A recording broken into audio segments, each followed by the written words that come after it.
Hi everybody, welcome back. It's Pepper. Today we're going to talk about autism. My videos that are autism related will be labeled.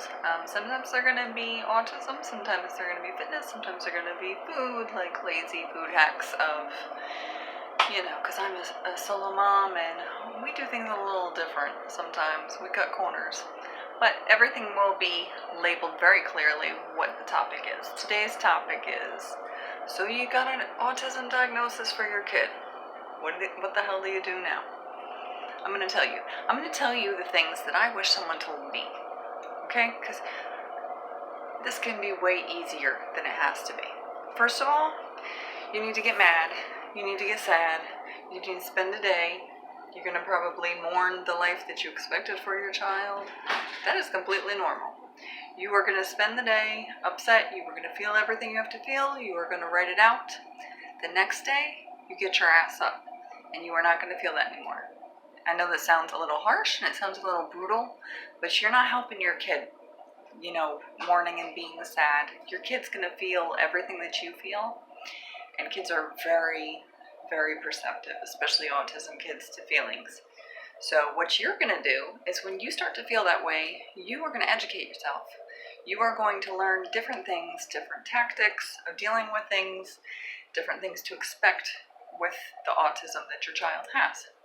That's what you're going to do. We're not going to feel sad for longer than a day because it's not going to help anybody. It's only going to make the situation worse. Also, this actually goes to the day 2 also. Day 2, you are going to start a journal. You are going to write down what your kid's been eating. When your kid flips out, you're going to write down what the situation was, why you think they flipped out, what happened before the situation, what happened during the situation. You're also going to write down what doctors you're seeing, addresses, phone numbers. If you ever have to apply for services like SSI or something, you're going to need that. So you're going to want all the dates and all the doctors and basically bear with me, I'm still learning the YouTube. I know my hair, look at my hair. This is why you don't brush curly hair. Sorry. You're going to want all that information if you ever apply for any services because they're going to want to know the dates that you were at these doctors.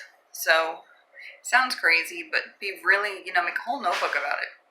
Be very specific, very clear what you went for, when you went, all that kind of stuff. Also, you're going to want a caseworker with your insurance. This is going to help if your child is hard to potty train. They can hook you up to, if you get a referral from your doctor, getting free diapers and training pants and things like that through your insurance company. They're going to go through a distributor. So you're going to need like an in-person to help you. You're going to have a bunch of referrals for like therapies, like physical therapy, occupational therapy, speech therapy.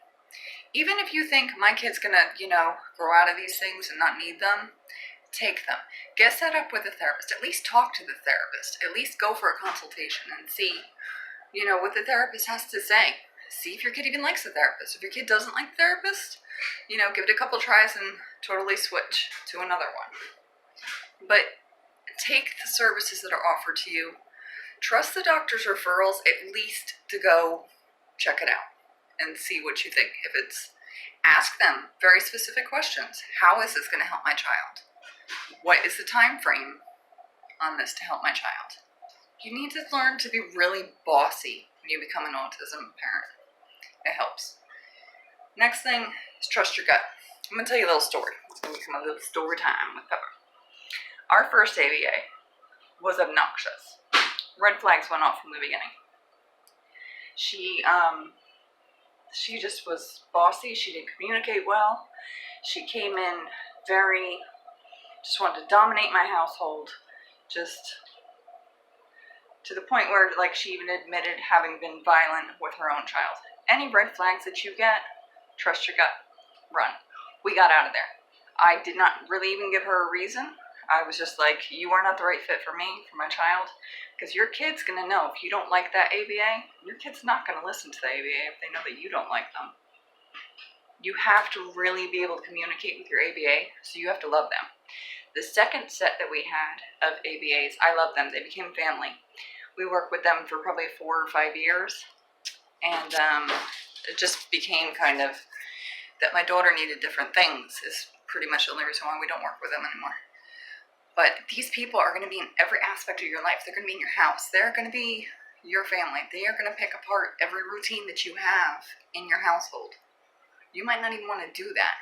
But there's a lot of situations where that can benefit you, and they can teach you how to avoid nonsense behavior and how to shut down nonsense behavior.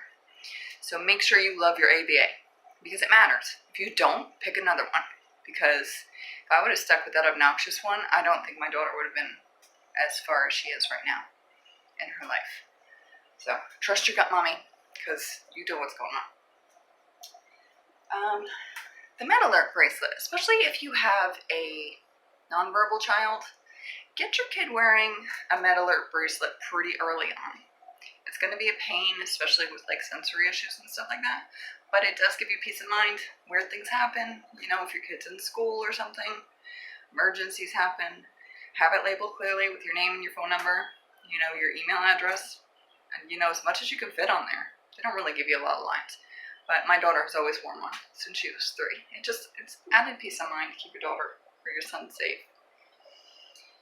You can educate your family, but don't expect them to totally understand, especially if they've only raised normal neurological children. They're not always going to understand the situation you're in. They're not always going to understand why certain social events are difficult for your child. They're not going to always understand why your child doesn't want to sit and eat at Thanksgiving because your child has food sensitivities and just doesn't like anything there. Try to educate them. Be patient with them. It takes a lot of time. You may lose friends through all this. I'm not gonna lie, because a lot of people don't want to understand.